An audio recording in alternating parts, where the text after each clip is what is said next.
우리 오늘 쉼과 회복이 있는 주일 예배에 하나님 주시는 말씀은 베드로후서 3장 8절에서 13절까지의 말씀입니다. 신약 성경 베드로후서 3장 8절에서 13절 말씀입니다. 제가 가지고 있는 성경 신약 386페이지에 있습니다. 찾으셨으면 함께 봉독합니다. 사랑하는 자들아, 주께는 하루가 천년 같고 천년이 하루 같다는 이 한 가지를 잊지 말라. 주의 약속은 어떤 이들이 더디다고 생각하는 것 같이 더딘 것이 아니라 오직 주께서는 너희를 대하여 오래 참으사 아무도 멸망하지 아니하고 다 회개하기에 이르기를 원하시느니라. 그러나 주의 날이 도둑같이 오리니 그날에는 하늘이 큰 소리로 떠나가고 물질이 뜨거운 불에 풀어지고 땅과 그 중에 있는 모든 일이 드러나리로다. 이 모든 것이 이렇게 풀어지리니 너희가 어떠한 사람이 되어야 마땅하냐? 거룩한 행실과 경건함으로 하나님의 날이 임하기를 바라보고 간절히 사모하라. 그날에 하늘이 불에 타서 풀어지고 물질이 뜨거운 불에 녹아지려니와 우리는 그의 약속대로 의가 있는 곳인 새 하늘과 새 땅을 바라보도다. 아멘.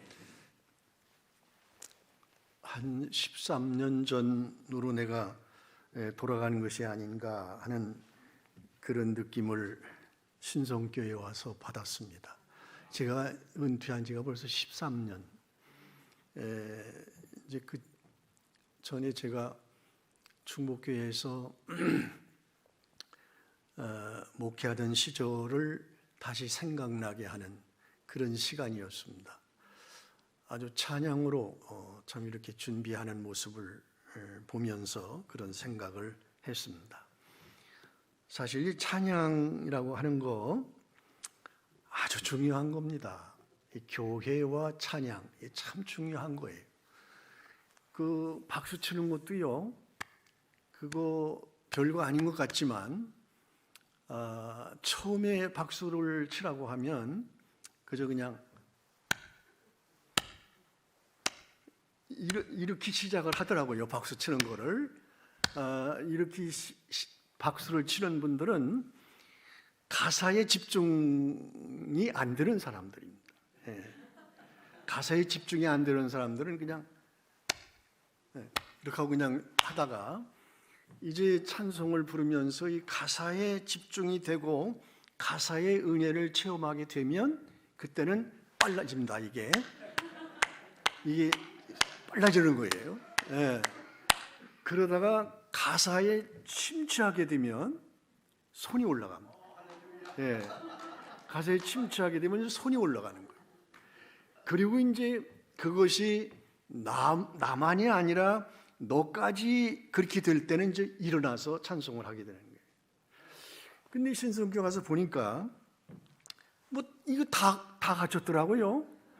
저는 그 열방대학에 가서 찬양의 은혜를 받고 그렇게 같이 하나 되는 그 때까지 한 10년 가까이 걸린 것 같은데 제 생각에. 근데 여러분들은 언제부터 시작을 했는지 벌써 그 모든 것을 다 갖추고 있어요.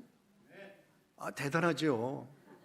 근데 여러분들이 한 가지 이제 소망을 가져야 할 것은 앞에 리더자들이 이제 하나 찬송을 인도하지 않습니까? 특별히 리더자가 한 분 계신 오늘 장로님이라고 그러시던가 진짜 은혜스럽게 참 인도를 잘 하시는데 제가 조금 더 거기 감해 드린다고 하면 그저 우리 복음 선거를 많이 하잖아요. 근데 솔직히 찬양은 보통 30분에서 40분은 해야 됩니다. 최소한 30분에서 40분. 그 정도는 해야 되는데 그 중에서 그 중간에 부르는 대부분의 찬송은 보혈 찬송이 좋습니다. 우리 찬송가에 있는 보혈 찬송. 그래서 처음에 참 아주 잘 나가시더라고요. 그저 하나님 우리를 받아 주옵소서 이렇게 아주 그냥 이렇게 참 간절한 마음으로 찬송을 하게 되는데 처음은 그렇게 하는 게 참 좋을 것 같아요. 예. 그러다가 이제 중간에는 보혈 찬송으로 아주 뜨겁게 찬송을 해야 됩니다. 뜨겁게. 그리고 마지막에 이제 두 손 들고 정말 다 같은 죄인을 사랑하시고 오늘도 함께 해주시는 그 하나님께 영광을 올려드리는 찬양으로 마지막 하게 됩니다. 이 보혈 찬송을 좀 많이 불렀으면 좋겠다 하는 생각을 드리고, 여러분들이 또 소망을 가져야 할 것은 이 리더자의 그 간절함, 리더자의 그 간절함, 그 찬송가 가사에 나와 있는 리더자의 간절함, 저희들을 받아 주옵소서 하는 그 간절함이 온 성도들의 간절함이 되기 위해서는 자리가 채워져야 합니다. 자리가 채워져야 돼요. 제가 심우했던 충북교회 저녁 예배에 주로 찬양을 하게 됐는데, 그 저녁 예배에 자리가 꽉 차게 되면은 보통 350명에서 400명이 모이면 자리가, 저녁 예배 그 자리가 찹니다. 그래서 제가 저만 그냥 은혜가 저만 그렇게 해서 그게 처음에는 정말 참 그러니 기도가 안 될 수가 없어요. 그래서 이 찬양이, 그래서 수요일 날은 대개 기도를 중심으로 합니다. 수요일은 기도가 가득한 제단이 되게 해달라고 기도하고, 찬양 예배는 찬양이 가득한 그런 예배가 되게 해달라고, 이제 그렇게 제가 제 기도 제목을 가지고 계속해서 기도를 드렸는데, 글쎄 몇 년이 돼서 됐는지는 잘 모르겠습니다만은, 하여튼 저로서는 정말 찬양이 가득한 찬양 예배, 저녁 예배를 제가 인도한 경험이 있어요. 이 가득 차야 그 리더자가 그렇게 간절한 마음으로 찬양하는 그 감격이 온 성도의 감격이 될 수 있는 겁니다. 리더자의 그 감격, 리더자의 그 감격이 온 성도들의 감격이 되면 정말 찬양이 가득한 제단이 되는 거예요. 그러려면 뭐니 해도 찬양에는 빈자리가 없어야 합니다. 찬양에는 빈자리가 없어야 돼요. 그래서 옛날 충북교회는 저녁에 찬양 예배를 드리러 오는 사람들 보게 되면, 아니 어제 저녁 예배 이렇게 사람들이 많이 모이느냐고 그런 얘기를 제가 들었어요. 그러니까 찬양이 가득한 교회, 찬양이 가득하면요 자연적으로 부흥이 돼요. 자연적으로 부흥이 돼요. 그러니까 제가 작은 성가대를 귀히 생각해서 성가대를 정말 부흥되게 하는 그런 일에 제가 힘을 기울인 적이 있어요. 성가대가 부흥이 되면 교회가 부흥이 되더라고요. 그러니까 여러분들 앞으로 그런 소망을 좀 여기까지, 그러니까 민 목사님이 아마 이제 폼을 갖춰 놓으신 것 같아. 폼을 갖춰 놓으신 것 같아. 얼마나 참 아름답고 좋은지. 그러나 이제 새로운 목사님이 이제 성령의 불을 내리게 해서 이제 찬양이 충만하고 말씀이 충만하고 기도가 충만한 교회가 될 줄로 믿습니다. 네. 어떠한 사람이 되어야 마땅하뇨? 좀 부담스럽지요, 제목이. 그러나 그 답은 아주 간단합니다. 가장 간단하면서도 어렵지 않습니다. 이 베드로 사도가 마지막 심판에 대해서 아주 본문에 보면 간절히 강조를 하고 있는데, 이렇게 마지막 심판을 강조하는 그 뒤에는 마지막 심판을 생각을 안 해요. 그 당시에도 아니 곧 예수님이 오실 줄 알았거든요. 그런데 1년이 가고 2년이 가고 안 오시는 거예요. 곧 오실 줄 알았거든요. 그러니 그때 마침 거짓 교사들이 나타나가지고, 봐라, 뭐 달라진 게 뭐 있느냐? 예수님은 안 오셔. 이제 재림 안 하죠. 예수님의 재림이 어디 있어? 그런 식으로 선동을 하는 거예요. 그래서 모든 성도들이 그래요, 맞아. 마지막 심판은 없어. 심각하죠. 이 심각함을 사도 베드로는 깨닫고 정말 마지막 심판이 있습니다. 예수 그리스도의 재림으로 말미암아 마지막 심판이 있습니다. 그걸 말씀하고 있는 거예요. 여러분 생각해 보세요. 여러분 스스로가 하나님께 나와서 기도할 때 사랑의 하나님을 찾죠. 예, 사랑의 하나님을 찾는. 우리 자식들 이렇게 잘 여기까지 인도해 주시고, 예, 이 코로나 위기를 통해서 그래도 보호하시고 인도해 주시고 여기까지 이끌어 주시고 정말 오늘도 은혜 베풀어 주신 그 은혜에 감사합니다. 사랑의 하나님을 찾는 것. 심판의 하나님을 찾지 않습니다. 그러니까 강대상에서도 사랑의 하나님만을 전하지요. 심판의 하나님은 전하지 않아요. 그러니까 베드로 사도 시대와 같이 오늘날에도 마지막 심판이 어디 있어? 그러면서 살아가게 되는 거예요. 그러니까 사랑의 하나님과 마지막 심판의 하나님을 둘로 생각을 하는 것 같아요. 예. 이게 지금 사랑의 하나님, 그리고 마지막 심판은 후에 찾겠다. 아마 그렇게 생각을 하는 것 같아요. 그러나 하나님은 둘이 될 수가 없지요. 예. 지금 나에게 사랑으로 다가오시는 그 하나님은 곧 심판주 하나님이십니다. 아멘. 예.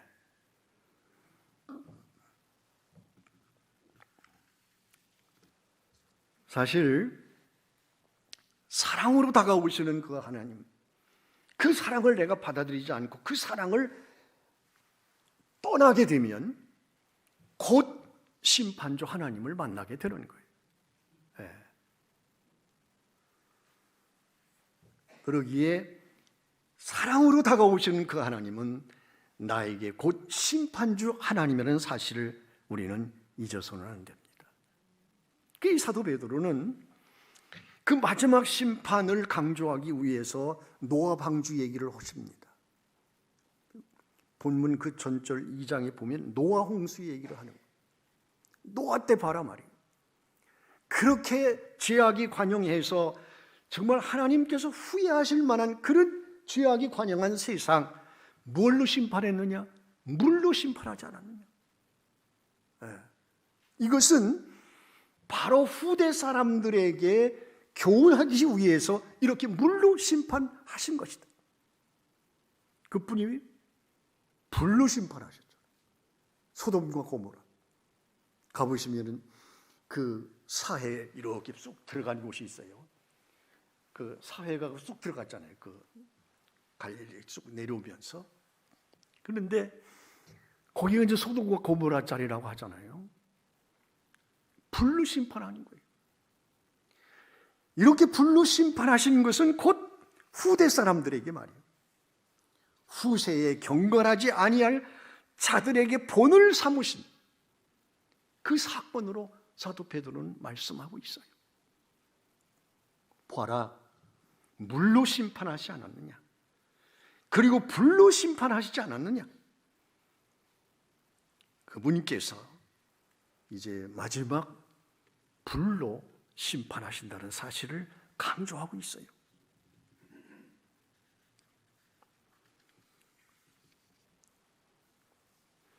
자, 그러면서 말입니다. 오늘 이 시대 속에서 꼭 그 성경에 나와 있는 하나님의 심판을 생각하면서 마지막 심판을 생각해야 되는데 그렇지를 않아요.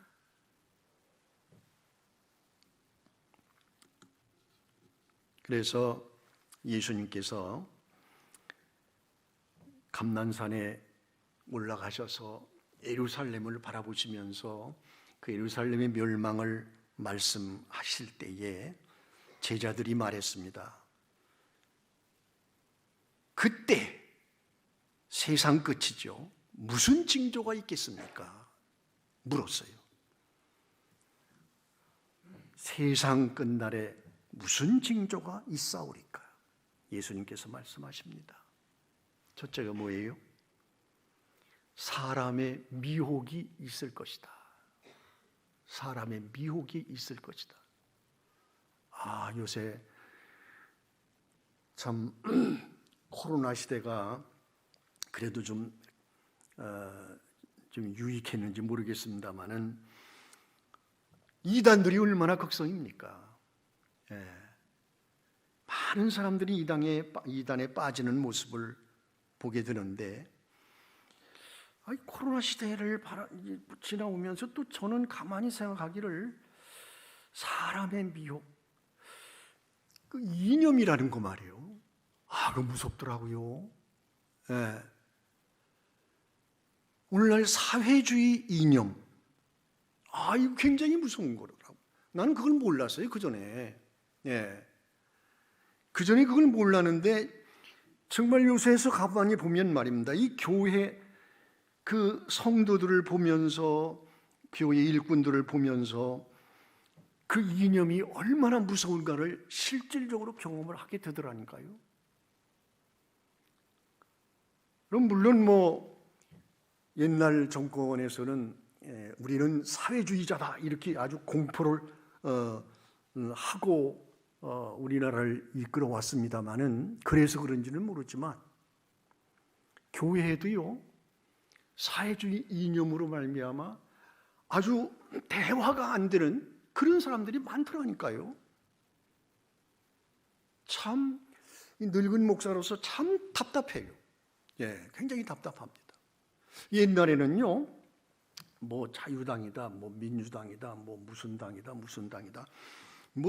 그 친구들끼리도, 목사님들끼리도 이렇게 달라질 수가 있잖아요. 이 사람은 이 당이고 이 사람은 이 당이고. 그렇게 당이 달라도요, 대화가 됐습니다. 대화가 그냥 어느 정도 대화가 됐어요. 그래서 친구로 지낼 수 있군요. 그런데 이 문재인 정권 동안에 어떻게 변화가 되는지는 잘 모르겠습니다만, 세부적인 건 잘 모르지만, 여하튼 간에 완전히 이완화를 시켜가지고요, 대화가 안 돼. 하여튼 참 안타까운 일이에요. 그래서 보면 그 이념이 신앙보다 위에 쓰다니까요. 여러분, 사회주의가 가장 싫어하는 게 뭔지 아세요? 재벌을 가장 싫어해요, 사회주의자들. 그리고 그 다음에 싫어하는 게 뭔지 아십니까? 교회예요. 여러분, 교회를 가장 큰 장애물로 생각하고 교회를 싫어하고 교회를 파괴시키는 것이 그들의 임무로 생각되는 그 사회주의자들의 그 이념을 어떻게 따라갈 수가 있느냐 말이에요. 교회 성도들이 말이에요. 참 늙은 목사라서 힘도 없고 아무것도 할 수도 없는 일이지만, 여하튼 간에 참 답답하다 하는 그런 생각을 가지고 모이면 서로도 이야기를 합니다마는, 하여튼 정신 차려야 되겠어요. 정신 차려야 되겠어요. 알고 추종을 하든지 좋아하든지 해야지. 아니, 나를 우리 신앙생활을 하는 나를 죽이겠다고 하는 그런 이념에 빠져든다고 하는 건 참 어리석은 일이에요. 예수님께서 또 징조 가운데에서 하나 말씀하셨잖아요. 전쟁이 있을 것이다. 진짜 러시아가 우크라이나를 친 지가 벌써 1년이 됐대. 1년. 전쟁을 1년 동안 한 거예요. 얼마나 많은 사람들이 죽고 얼마나 많은 피해가, 기가 막히잖아요. 요새는 그냥 TV만 틀면 그 얘기예요. 얼마나 피해가 많아. 이런 전쟁을 보면서 하나님 어떻게 그럴 수가 있습니까? 아니, 그냥 그 아이들이 그냥 한꺼번에 그냥 그렇게 폭격을 맞아서 죽고. 여러분, 한 걸음 더 나가서 바로 하나님의 심판을 생각하라는 거 아니겠어요? 그 비참함을 우리에게 보여주는 것, 뭐겠어요? 여러분, 비참함이라고 하는 것은 그거보다도 더 비참함이 있잖아요. 지진. 튀르키예 지진. 튀르키예라면 좀 멀리 생각되지만 터키라고 하면 가까이 생각되죠. 그 지진이 얼마나 무섭습니까? 예. 뭐 5만 명 이상이 뭐 죽었다고 그런 얘기를 합니다만은 정말 이런 것을 보면서 말이요, 우리가 어떻게 하나님의 마지막 심판을 생각하지 않을 수가 있겠어요? 실질적으로 우리 가까이 느껴지는 게 있어요. 서로 미워한다. 이게 네 번째 증거예요. 첫 번째는 사람의 미혹이 있고, 그 다음엔 전쟁이 있고, 그 다음엔 기근과 지진이 있고, 그 다음에 서로 미워하는 것. 사랑이 식어지는 거예요. 여러분, 하나님을 사랑하십니까? 예. 교회를 사랑하십니까? 예. 분명히 아멘 하셨습니다.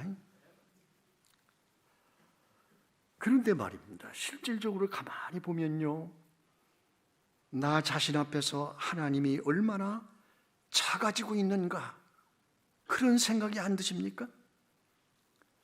내 앞에서 하나님의 뜻이 얼마나 작아지고 있는가 생각 안 해보셨어요? 내 즐거움 앞에 하나님의 기쁨이 얼마나 작아지고 있는가? 가만히 생각해 보면 나밖에 모르는 거예요. 내 마음에 안 들면 하나님도 없고 교회도 없어. 교회를 위한다고 하면서 날마다 내 아집만 커가는 현실, 이것이 나의 현실이 아니겠어요? 여러분, 자녀를 사랑하지요? 예, 자녀를 사랑하는 사람, 아지 않는 사람은 없어요. 무엇보다도 자녀를 사랑하죠. 그들을 위해서는 내 목숨을 바칠 만큼 그렇게 사랑합니다. 그러면서 정말 그 자녀를 위해서 내가 지금 무엇을 하고 있는가를 한번 생각해 보세요. 얼마나 기도하십니까? 얼마나 그들에게 본을 보입니까? 한번 생각해 보세요. 정말로 자녀들의 장래를 생각한다면 그 자녀들의 소망을 위해서 내가 뭘 하고 있는가? 얼마나 베푸는가? 얼마나 섬기는가? 이게 자녀들에게 아주 직접적으로 영향이 가는 거 아니겠어요? 그렇죠? 예. 자녀들이 뭘 보겠어요? 부모님을 보는 거 아니겠어요? 그리고 부모님인 내가 정말 얼마나 베풀고 있는가? 그리고 얼마나 섬기는가? 하나님을 섬기고 주의 종을 섬기고 그리고 교회를 섬기고 얼마나 섬기는 걸 자녀들에게 보여주고 있는가? 참 너무 안타까운 일이지만 베풀 줄을 몰라요. 그리고 섬길 줄 몰라요. 하나님을 섬긴다고 하면서 주의 종에 대해서 얼마나 함부로 말합니까? 한번 생각해 보세요. 또 교회에 대해서 얼마나 함부로 말합니까? 하나님을 사랑한다고 하면서. 참 안타까운 일이지요. 여러분, 자녀를 사랑하는 부모들의 그 사랑이 얼마나 부패되어 있는지 오늘날 보면요, 참 이건 뭐 극단적인 얘기지만 자기가 낳은 그 자녀를 갖다 키우는 자녀를 갖다가 죽이는 그런 이야기를 들으면서 참 얼마나 답답합니까? 여러분, 이 이상 말세의 징조를 얼마나 더 찾아야 됩니까? 꽉 차 있는 거 아닙니까? 말세의 징조가 이 땅에 꽉 차 있어요. 아무리 세상에 관심이 없고 운동생활을 하는 사람이라 할지라도 그 사람들까지도 분명히 보여질 수 있는 그 징조가 이 세상에 꽉 차 있는 거예요. 그런데도 하나님의 심판을 생각하지 않는 거예요. 마지막 심판을 생각하지 않는 거예요. 제가 열방대학에서 하나님의 사랑을 깨달았을 때 다 된 것 같아요. 다 얻은 것 같아요. 네. 그렇잖아요. 나 같은 것까지 사랑하시는 그 하나님의 사랑을 깨달았을 때 뭐가 부족함이 있겠어요? 모든 걸 다 얻게 됐고 모든 것이 완성된 것 같고 내 신앙이 완성된 것 같고 그런 걸 느꼈어요. 그런데 제 경험으로 봐서는 그게 다가 아닙니다.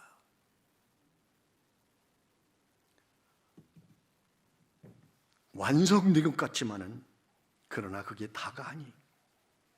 심판주 하나님, 내가 나 같은 것까지 사랑해 주신 그 하나님의 사랑을 그토록 깨닫는다면 심판주, 마지막 심판주 하나님을 생각할 수 있어야 되는 거예요. 거기에 내 신앙이 올바로 설 수가 있는 겁니다.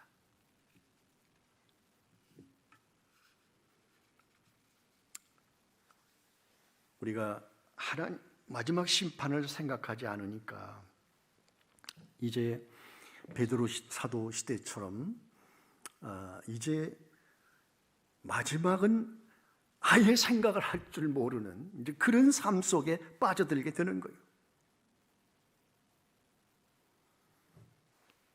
그렇습니다. 그래서 사도 베드로는 그런 사람들에게 죽게는 하루가 천년 같고 천년이 하루 같다는 이 한 가지를 잊어서는 안 된다. 그렇게 말씀하고 있잖아요.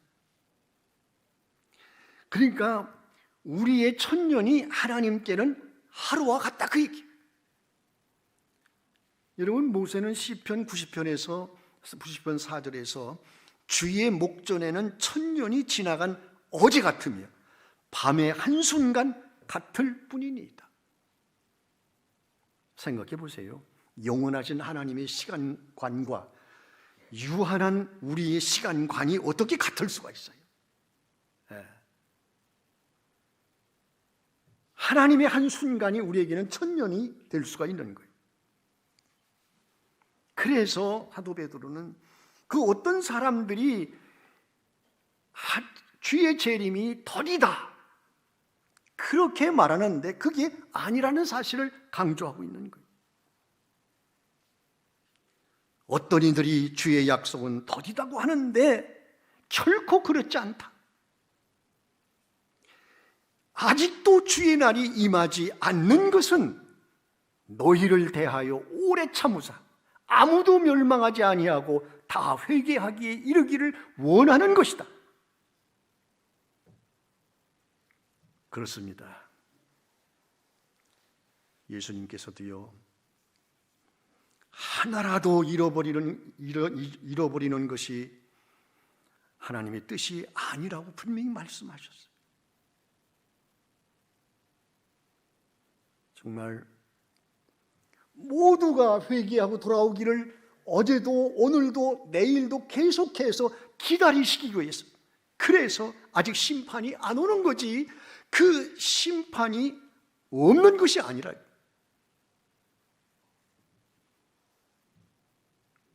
하나님께서는 왜 심판을 안 하고 계신가? 물론 지금도 계속해서 심판을 하십니다만 마지막 심판을 말하는 거예요.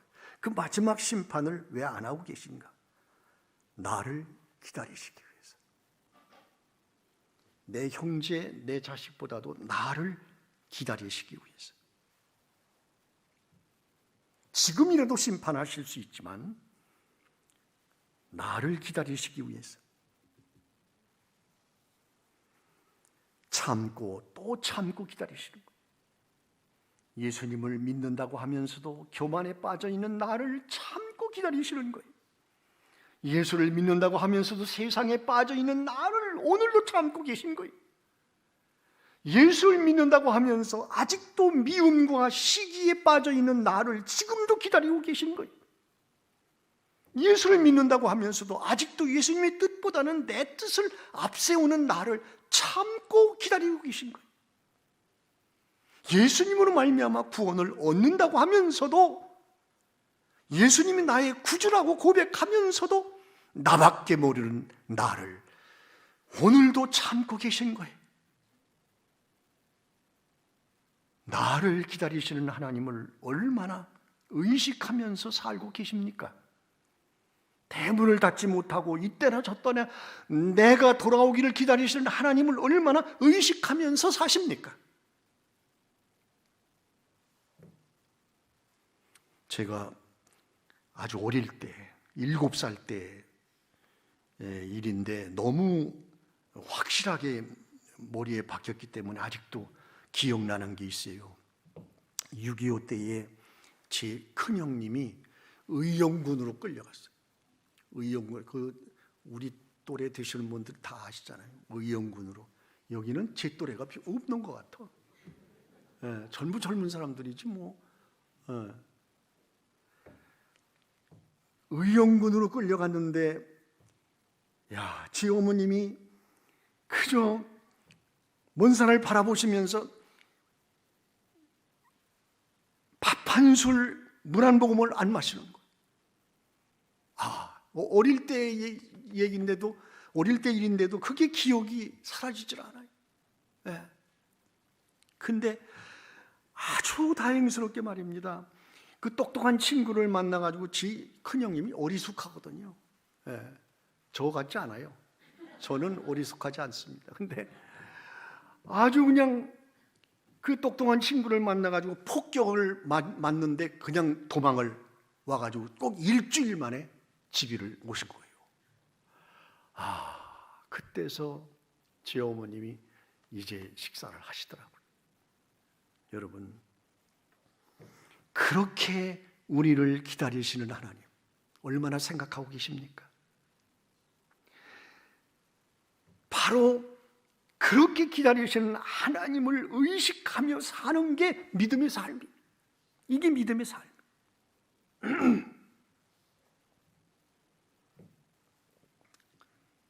그러나 기다리시는 하나님을 생각하지 않고 자기 뜻대로 사는 그런 사람들에게는 주의 날이 도적같이 온다고요. 도적이 예고하고 오는 도적이 있습니까? 그러니까 기다리시는 하나님을 생각지 않고 제멋대로 살아가는 사람들, 준비가 전혀 안 돼 있는 그런 상태에서 주의 날을 맞이하게 되는 거예요. 제가 성지순례 때 폼페이를 가봤더니 갑자기 화살이 터지면서 갑자기 용암에 쌓여서 죽은 사람들, 어떤 사람은 술 먹고 놀다가 어떤 사람은 목욕하다, 뭐 이런저런 모습으로 그냥 용암석이 돼버린 그런 모습을 볼 수 있었어요. 그러니까 전혀 준비가 안 된 상태 속에서 그 용암을 두겹을 쓰게 된 거죠. 여러분, 주의 날에는, 즉 심판 날에는 모든 것이 용암에 풀어진다고요. 이 땅의 모든 것이 풀어지는 거예요. 다 녹아버리는 거예요. 하나님께서는 땅속에요, 전 지구를 다 녹이고도 남음이 있는 용암을 저장하고 계십니다. 심판날에는 그 모든 것이 다 나와가지고 모든 것을 다 녹여버리는 거예요. 하와이 코나에 갔을 때 그 화산지대를 가보자 그래서 가봤는데, 거기 가니까 그 영화를 찍어가지고 말입니다. 그걸 어떻게 찍었는지 찍어가지고 보여주는데, 이야, 참 정말 실감나더라고요. 그 용암이라는 게 그냥 온 도시고 뭐 그냥 다 삼켜버리는데 다 녹아버리는 거예요. 여러분, 마지막 심판의 모습입니다. 여러분, 어떤 사람이 되어야 마땅하겠습니까? 모든 것이 다 녹아버릴 때 어떤 사람이 되어야 마땅하겠습니까? 아주 간단합니다. 여러분들은 아시죠? 예수 그리스도를 믿는 거예요. 예수 그리스도를 믿는 거예요. 예수 그리스도를 믿는 그 믿음만이 그 심판을 면할 수가 있는 거예요. 얼마나 간단하고도 어렵지 않은 거잖아요.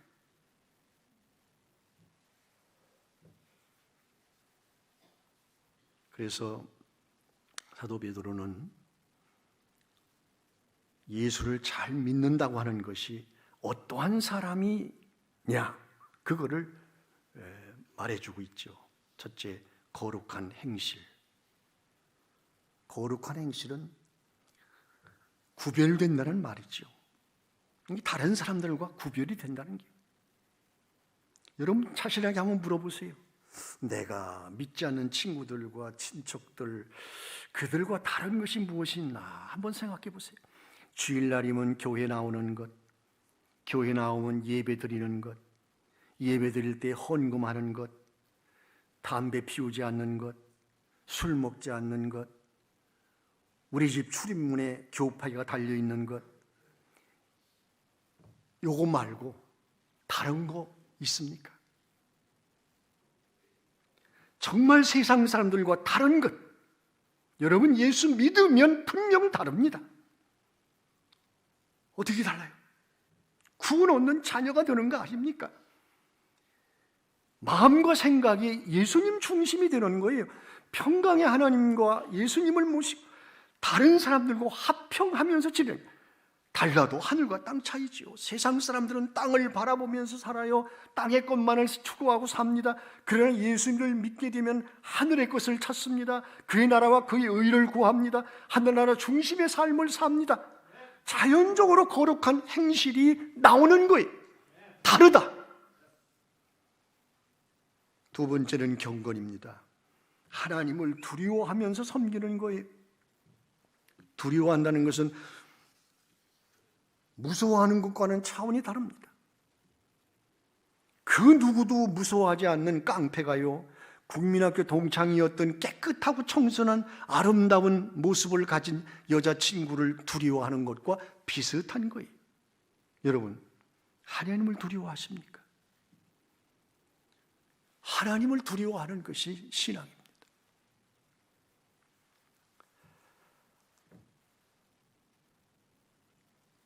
진실로 하나님께서 나를 기억해만 줘도 너무도 황송한데 나를 하나님의 자녀 삼아주신, 아직 나 같은 것까지도 사랑하시는 그 하나님의 사랑 앞에 어떻게 두려워하지 않을 수가 있겠어요?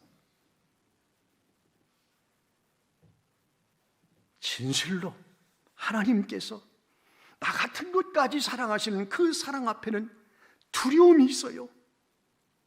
너무 고귀하신 사랑 앞에 두려움이 있습니다. 이게 신앙입니다.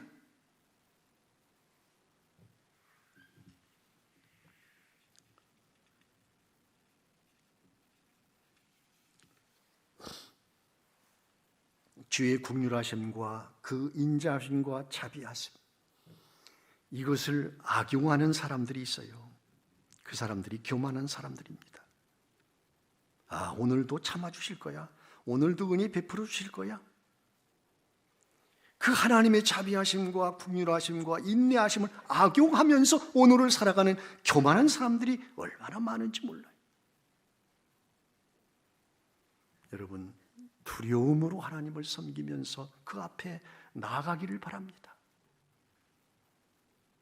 세 번째는 하나님의 날이 임하기를 간절히 사모하고, 사모한다는 말은 빨리 주님께서 임하도록 한다는 의미가 있어요.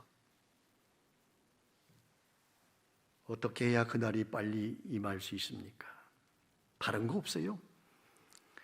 바로 내가 주께로 돌아오는 것, 바로 그거예요.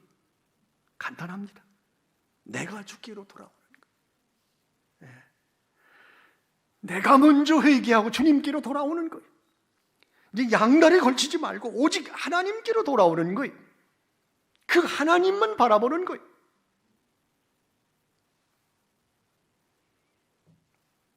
근데 등잔 밑이 어둡다는 말과 같이 말입니다.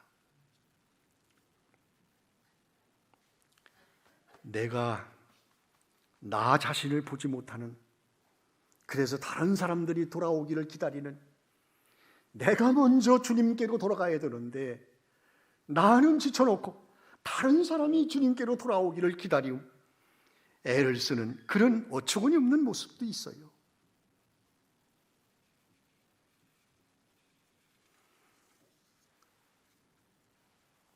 여러분, 등잔 밑을 보지 못해서야 되겠습니까? 자녀손들의 영혼을 위해서 얼마나 기도하고 계십니까? 진실로 자녀손들이 육적인 건강보다 영적인 건강을 더욱 생각하고 있는가? 저는 더 생각하라고 얘기를 드릴 수는 없어요. 그냥 자녀들의 육적인 건강만큼만 자녀들의 영혼을 생각한다면, 영적인 걸 생각한다면 아마 훌륭한 부모님이라고 생각합니다. 여러분, 자녀들이 아플 때 얼마나 안타깝습니까? 얼마나 마음이 쓰립니까? 쓰리다 못해서. 제가 집사람이 저렇게 어려움 가운데 이제 투석을 하는 어려움을 가지고 있습니다만, 제가 한 7, 8개월 동안에 그 어려운 그 투석을 하기까지 한 7, 8개월 걸리는데, 얼마나 참, 제가 한 50 몇 년 동안을 살았는데, 저기 박선영 목사님 오셨어요? 아, 오셨구나. 하여튼 한 50년 같이 산 게 그냥 산 게 아니더라고요. 나는 때로는 제 집사람을 볼 때 소탁 보듯 하며 산 적도 참 많이 있었어요. 그래가지고 아유, 참 나 같은 놈은 없을 거다, 그런 생각을 했는데, 이번에 집사람이 그렇게 고통 속에 있는 걸 보니까요, 지금 50년 산 게 그냥 산 게 아니더라니까요. 너무 진짜 가슴이 얼마나 쓰리고 아픈지 말입니다. 정말 하나님께 얼마나 제가 외쳤는지, 밤을 새워가면서, 집사람은 중환자실에서, 저는 중환자실에 있는 집사람보다도 더 안타까운 가운데 얼마나 외쳤는지를 몰라요. 참, 내가 집사람이 영혼을 위해서 이렇게 외치고 이렇게 아파한 적이 있는가 생각을 해봤어요. 여러분, 자녀들을 위해서도 그렇게 외치고 아파하면서 외친 적이 있습니까? 아마도 자녀들의 육적인 면만큼만 여러분들이 영적인 면을 위해서 걱정하고 애를 쓰신다면 아마 그 집안은 하나님의 복이 천대에 이를 줄로 믿습니다. 불 속에 녹아지는 뜨거움 속에서 죽을 수도 없는 그 고통에 신음할 때 복된 자들, 여러분 본문에 말씀하고 있잖아요. 약속하신 새 하늘과 새 땅을 바라보는도다. 할렐루야. 약속하신 새 땅과 새 하늘을 바라본다. 마지막 때입니다. 그 증조가 가득 찼습니다. 증조가 땅에 가득한 이때에 어떤 사람이 되어야 마땅하겠습니까? 하나님 아버지, 감사합니다. 이 시간 이렇게 마지막 심판에 대해서 잠시 나눴습니다. 아버지, 사랑의 하나님을 사랑하고 생각하는 건 당연하지만 마지막 심판주이신 하나님을 우리가 얼마나 생각하며 살았는가.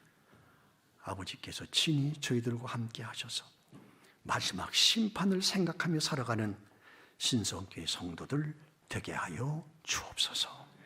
예수 그리스도의 이름으로 기도하옵나이다. 아멘.